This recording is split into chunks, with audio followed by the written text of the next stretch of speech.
Getting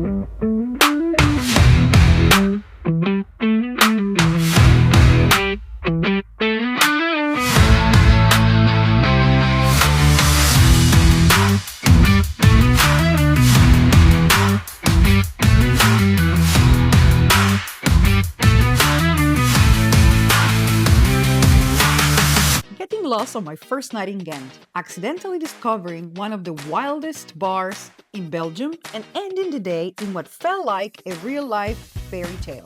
If you don't know me yet, I'm Aileen. I travel solo, chasing beautiful places and unexpected stories. This video is about my full day exploring Ghent, one of the most underrated cities in Belgium. I arrived in Ghent around 8 p.m. after spending the day in Bruges, which, by the way, if you haven't seen the video, I'll link it here.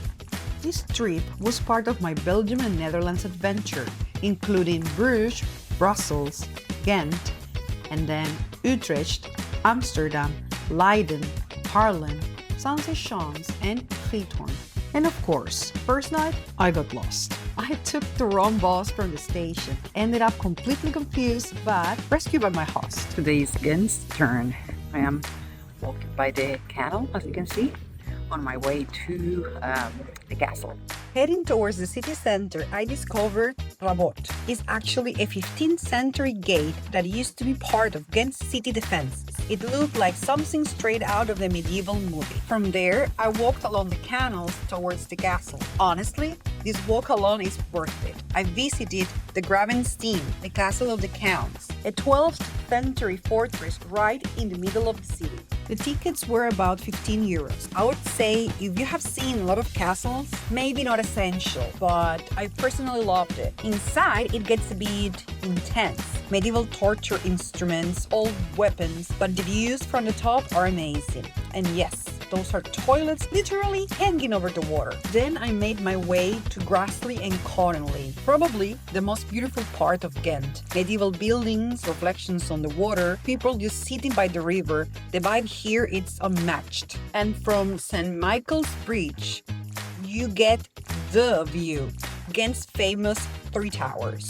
Then I climbed the Belfry for a full 360 degrees view of the city. Some parts are stairs, some have a lift, and at the top you will see the famous dragon, the symbol of Ghent.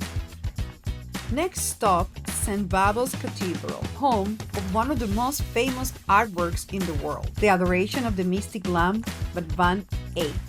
It's huge, incredibly detailed and painted in both sides. You can be in front of this painting for a long time admiring every single detail that this painting has. And then I found one of the most iconic bars in Ghent, the Dule Grit. They have over 500 beers, and the real fan is the Max beer. If you order it, you have to give your shoe as a deposit. Would you give yours? I did it. And here is my trophy, the Max beer. This pub is extremely recommended. I'm having a blast here, and as you can see, so you choose a shoe or a beer. I feel bad. Samba, white. Right, it's like learning a language. Thank you! After recovering my shoe and that strong beer, I went for a dinner to the Tiklu house. So I've ordered something that is called water soy or something like that, and it looks just like this. It's a beef stew cooked in Belgian beer, and it comes with all this. They have also told me that the stew is cooked with this beer, so I had to pair it with this beer. It was creamy, rich, and delicious. One of my favorite experiences is to get lost in the middle of the night after a great dinner, exploring a city, very cool vibes.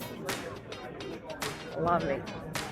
At night, Ghent is just magical. The canals, the lights, the reflections, everything looks like a painting. Ghent completely surprised me. Less crowded than Bruges and just as beautiful, maybe even more. If you're planning a Belgian trip, don't skip it. And if you enjoyed this video, don't forget to like, subscribe, and I'll see you in the next city.